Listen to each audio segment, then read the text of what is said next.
আসসালামু আলাইকুম। এখন শুনবেন সংবাদ শিরোনাম। পাস না হওয়া অধ্যাদেশ নিয়ে নতুন ও কার্যকর আইন করবে সরকার। বিভ্রান্তি না ছড়ানোর আহ্বান। সংসদীয় স্বৈরতন্ত্রের পথে হাঁটছে ক্ষমতাসীনরা, অভিযোগ বিরোধী দলের। সশস্ত্র বাহিনীর দরবারে প্রধানমন্ত্রী তারেক রহমান আধুনিক সরঞ্জামের পাশাপাশি কৌশলগত জ্ঞান অর্জনের তাগিদ, জুলাই সনদ বাস্তবায়নের প্রতিশ্রুতি। হরমুজ প্রণালী নিয়ন্ত্রণে রেখে রিয়ালে টোল আদায়ের ঘোষণা ইরানের। যুক্তরাষ্ট্রের সীমাহীন চাওয়ার কারণেই ভেস্তে গেছে আলোচনা, দাবি তেহরানের। কঠোরতাকে দুষছেন ওয়াশিংটন। উৎপাদনের ফার্নেস অয়েলের দাম বাড়লো লিটারে প্রায় 25 টাকা। জ্বালানি নিয়ে হাহাকার কাটছেই না। সরকারি দুই সংস্থার ঠেলাঠেলিতে অকার্যকর ফুয়েল পাস অ্যাপ। এতক্ষণ শুনছিলেন সংবাদ শিরোনাম, এখন দেখবেন বিস্তারিত। বিচার বিভাগের স্বাধীনতা, মানবাধিকার ও গুম কমিশন সংক্রান্ত নতুন এবং কার্যকর আইন করবে সরকার। ধরনের 7টি অধ্যাদেশের বিল পাশ না হলেও তা বাতিল হয়নি বলে জানিয়েছেন আইন ও স্বরাষ্ট্রমন্ত্রী। বলেছেন, এসব অধ্যাদেশের ত্রুটি, সাংঘর্ষিক ধারা আলোচনার মাধ্যমে সংশোধন করে নতুন আইন করা হবে। এ নিয়ে না বুঝেই বিরোধী দল রাজনীতি করছে বলেও অভিযোগ সরকারের দুই মন্ত্রীর। এ সময় অপ্রাসঙ্গিক নানা ইস্যুতে সংসদ থেকে বিরোধী দলের ওয়াকআউটেরও সমালোচনা করেন তারা। ত্রয়োদশ সংসদের প্রথম অধিবেশনে অন্তর্বর্তী সরকারের জারি করা 133টি অধ্যাদেশ উত্থাপিত হয়। যে রিপোর্টটা এই সংসদ গ্রহণ করেছে, সেই রিপোর্টের বেসিসেই আমরা এগিয়ে যাচ্ছি মাননীয় স্পিকার। এর মধ্যে 97টি কোনো কাটছাট না করে বিল আকারে আইনে রূপান্তর করা হয়েছে, আর 13টি সংশোধনী আকারে আইনে রূপ দেয়া হয়েছে। রহিতকরণ ও হেফাজত করা হয়েছে 7টি অধ্যাদেশ। এর মধ্যে জাতীয় মানবাধিকার কমিশন, গুম কমিশন, সুপ্রিম কোর্টের বিচারক নিয়োগ ও আলাদা সচিবালয় অধ্যাদেশ রয়েছে। এসব অধ্যাদেশ সাংবিধানিক বাধ্যবাধকতা অনুযায়ী নির্ধারিত 1 মাসের মধ্যে পাশ হয়নি। এ নিয়ে বিরোধী দল সংসদ থেকে ওয়াকআউট করেছে। চলছে সরকারের সমালোচনা। কিন্তু আলোচনাই হবে না, এখন তো এটাকে অলরেডি এজেন্ডা আউট করে দেওয়া হয়েছে। তবে সরকার বলছে, তড়িঘড়ি করে অন্তর্বর্তী সরকার অনেক অধ্যাদেশ করেছে, এগুলোর কিছু ধারা ত্রুটিপূর্ণ ও সাংঘর্ষিক। সরকার অংশীজনের সাথে আলোচনা করে এক্ষেত্রে নতুন ও কার্যকর আইন করতে চায়। ইন্টারিম গভর্নমেন্টের সময় কেউ নিজেদের প্রোভাইড করার জন্য তাড়াহুড়ো করে এই মানবাধিকার কমিশন এবং গুম অধ্যাদেশ এগুলো করে ফেলেছে। তা আমরা বলেছি, এগুলো আমরা যাচাই বাছাই করে স্টেক হোল্ডারদের সাথে আমরা ব্যাপক আলাপ আলোচনা করে এটাকে আরো এনরিচ করে আমরা পরবর্তী সেশনে নিয়ে আসতে চাই। যারা বলছেন আমরা এটা করি না, এটা বাদ দিয়েছি, এটা তারা বিভ্রান্তি ছড়াচ্ছেন। রহিতকরণ বিল হলেও এটা কিন্তু আইনে পরিণত হয়ে যাচ্ছে। ওই আইনের অংশই হলো যেটা অধিকতর যাচাই বাছাই করার জন্য আমরা কমিটমেন্ট দিয়ে স্মার্ট প্রযুক্তি নির্ভর, দ্রুত প্রতিক্রিয়াশীল সশস্ত্র বাহিনী গড়ে তুলতে চায় বর্তমান সরকার। রাষ্ট্রীয় সংবিধানের প্রতি দায়বদ্ধতা এবং জনগণের প্রতি অবিচল আস্থাই হবে বাহিনীর ভিত্তি। সশস্ত্র বাহিনীর দরবারে অংশ নিয়ে এসব কথা বলেছেন প্রধানমন্ত্রী তারেক রহমান। জানিয়েছেন, নিজস্ব প্রযুক্তিতে সামরিক সরঞ্জাম ও গোলা বারুদ তৈরির পরিকল্পনা আছে সরকারের। প্রধানমন্ত্রী বলেন, বাংলাদেশকে ভালোবাসবো কর্মে, সততায়, শপথে ও ত্যাগে।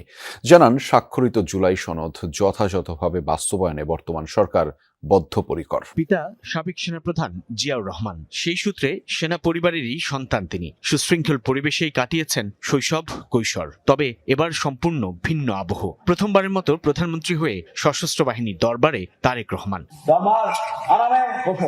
বক্তব্যেও ফেলে আসা দিন আর বর্তমানের দায়িত্বশীল অনুভূতির রেশ। এই দরবারে যখন দাঁড়িয়েছি, তখন আমার মা, বাবা, একমাত্র ভাই আর আমাদের মাঝে নেই। এমনকি আমাদের সকলের স্মৃতি বিজড়িত সেনানিবাসের বাড়িটিও আমাদের কাছ থেকে কেড়ে নেওয়া হয়েছে। প্রধানমন্ত্রী বলেন, জুলাই গণঅভ্যুত্থানে সশস্ত্র বাহিনীর ভূমিকা জনগণকে আশান্বিত করেছে। ফোর্সেস গোলের প্রাথমিক ধারণা বাস্তবায়ন সহ সেনা, নৌ ও বিমান বাহিনীর উন্নয়ন অগ্রগতিতে প্রয়াত রাষ্ট্রপতি জিয়াউর রহমান ও সাবেক প্রধানমন্ত্রী বেগম খালেদা জিয়া গৃহীত নানান কর্মকাণ্ড আর উদ্যোগও তুলে ধরেন প্রধানমন্ত্রী। 2025 সালের 21শে নভেম্বর প্রচন্ড অসুস্থতা সত্ত্বেও জীবনের ঝুঁকি নিয়ে হুইল চেয়ারে করে তিনি সেনানিবাসে উপস্থিত হয়েছিলেন। একদিন পরেই তিনি হসপিটালে অ্যাডমিট হয়েছিলেন এবং সেখান থেকে তিনি আর ফিরে আসেননি। এটিই ছিল তার জীবনের হরমুজ প্রণালীর নিয়ন্ত্রণ এখনো ইরানের হাতেই রয়েছে। শান্তি আলোচনায় ভেস্তে যাওয়ার পর এমন মন্তব্য করেছেন দেশটির পার্লামেন্টের ডেপুটি স্পিকার হাজি বাবেই। এটিকে আলোচনায় ইরানের পক্ষ থেকে রেড লাইন আখ্যাও দেন তিনি। এ পথ দিয়ে তেলবাহী জাহাজ চলাচলে ইরানি মুদ্রা রিয়ালে টোল পরিশোধ করতে হবে বলেও ঘোষণা দেন।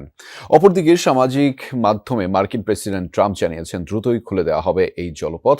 হরমুজ প্রণালী থেকে মাইন সরানোর কাজ চলছে বলে দাবি করেছে মার্কিন সেন্ট্রাল কমান্ড। তবে প্রণালীটি দিয়ে কোনো সামরিক জাহাজ চলাচলের চেষ্টা হলে কঠোর ব্যবস্থা নেওয়ার হুঁশিয়ারি দিয়েছে ইরানের বিপ্লবী গার্ড বাহিনী।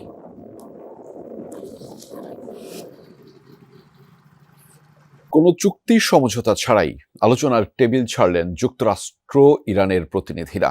তেহরানের অভিযোগ, ইসলামাবাদের বৈঠক থেকে বেরিয়ে যাওয়ার অজুহাত খুঁজছিল Washington.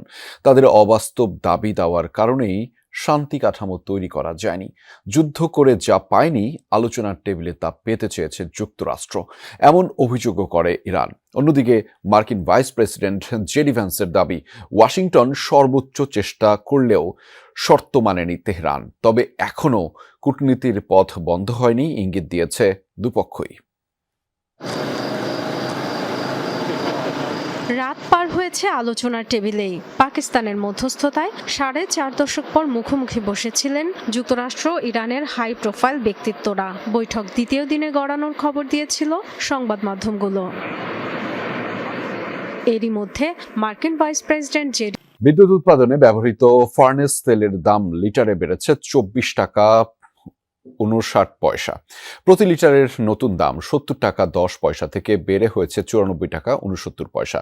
Bangladesh energy regulatory commission BERC থেকে পাঠানো এক বিজ্ঞপ্তিতে এমনটি জানানো হয়েছে। আজ রাত 12টা থেকে কার্যকর হবে নতুন এই দাম। এর আগে ফার্নেস তেলের দাম বাংলাদেশ পেট্রোলিয়াম কর্পোরেশন বিপিসি নির্ধারণ করত। তবে অন্তর্বর্তী সরকার সেই ক্ষমতা বিইআরসির হাতে দেওয়ার পর গত ফেব্রুয়ারি মাসে প্রথমবারের মতো সংস্থাটি ফার্নেস তেলের দাম ঘোষণা করে। আজ দ্বিতীয়বারের মতো দাম সমন্বয় করা হলো। 24 ঘন্টা পার না হতেই কাজ করছে না পাইলট কার্যক্রমে চালু করা ফুয়েল পাস অ্যাপ। জ্বালানি বিভাগ বিআরটিএ এর সার্ভার জটিলতায় এই পরিস্থিতি সৃষ্টি হয়েছে। কিন্তু বিআরটিএ বলছে নিরাপত্তা ইস্যুতে বন্ধ রাখার পর সার্ভার খুলে দিয়েছে তারা। সরকারি দুই সংস্থার ঠেলাঠেলিতে অকার্যকর সুন্দর একটি উদ্যোগ। যানবাহন মালিকরা বলছেন ফুয়েল অ্যাপে রেজিস্ট্রেশন কিংবা লগ ইন করতে পারছেন না তারা। ফল সেই আগের মতোই চৈত্রের দাবানলে রাস্তায় ঘন্টার পর ঘন্টা তেলের জন্য অপেক্ষা। চলমান জ্বালানি সংকটের মধ্যে ফিলিং স্টেশনগুলোতে শৃঙ্খলা আনতে ফুয়েল পাস অ্যাপের পরীক্ষামূলক কার্যক্রম শুরু করে জ্বালানি বিভাগ। শনিবার রাজধানীর আসাদ গেট ও বিজয় সরণির দুটি ফিলিং স্টেশনে বাধ্যতামূলক করা হয় ফুয়েল পাস। কিন্তু বারবার চেষ্টা করেও ফুয়েল পাস অ্যাপে প্রবেশ করতে পারছেন না মোটরসাইকেল চালকরা। শনিবার রাত থেকে এই অচল অবস্থা।